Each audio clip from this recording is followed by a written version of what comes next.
When I first met Ashley, she worked as a nurse in the neonatal unit. We cared for infants. Most who were born early. We tried to nurse them back to health and get them home to mom and dad. She worked there until she became disabled and had to go out of work. When the symptoms first started, we were actually going on vacation to Florida. Ashley, on the car ride down, complained that her legs were hurting real bad. It was just numbness and tingling, and it was almost like it was crawling up my legs and it went up to my knees. That's when we decided to come home, and we went to Spartanburg Regional to the ER, and that doctor set me up immediately with a neurologist appointment. When she was diagnosed officially with MS, the doctor told her that she would not be able to have a standing position. I knew at that point that I couldn't perform the duties of my job being on my feet for 12 hours straight. It was at that point that I knew I had to file for short-term disability because I needed some help. Through my hospital's benefit package, you could have, if you were on short-term disability, they would pay for 40% of your salary.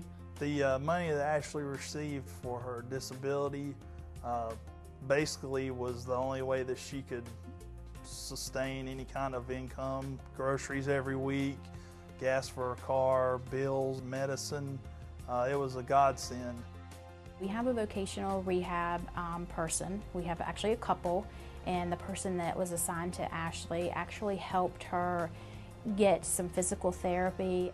Had I not had that program, I might still be on disability, and that's obviously money they're having to pay out. After I filed the claim through the disability insurance, I found out that they had a return to work program. My role is to try to help our claimants who are on short-term and long-term disability return to work when their doctors say they're ready to do so. Anita would help me by looking up jobs in my area, calling me with possible prospects. I've never really had a real interview, and Anita and I did a lot of role playing to help me with those skills. Ashley was out on long-term disability probably close to a year. After many job interviews at Spartanburg Regional and also outside of the hospital, there came a position that I was pretty excited about. I called Anita and told her about it. The interview was set up, and basically it was meant for me.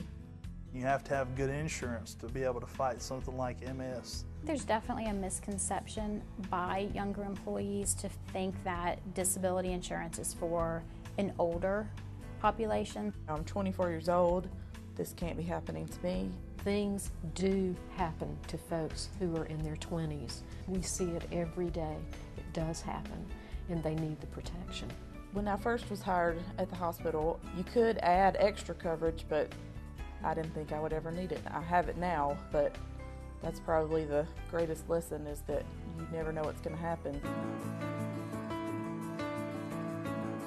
The reason I feel I need to tell this story is people that were in my shoes that don't think this could ever happen to them, I don't need to worry about that.